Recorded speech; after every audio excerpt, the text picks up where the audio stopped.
Alright, these are the elevators at the Hampton Inn in Wilkesboro, North Carolina. And this is a revisit. Yeah, because we've been to this Hampton before, and we've also stayed here before, but it's been a while. Yep.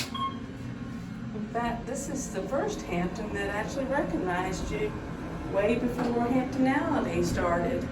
Yeah. Because Summer Combs saw a video that we had done when we stayed here. Yeah.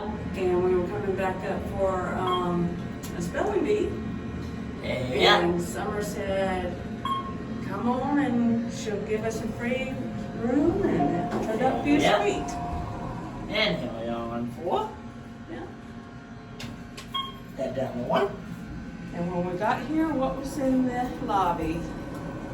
There was a banner that said, "Welcome to our hotel, TJElevatorfan." Yep, and the whole staff signed it, huh? Yeah. And that was your first Hampton being recognized.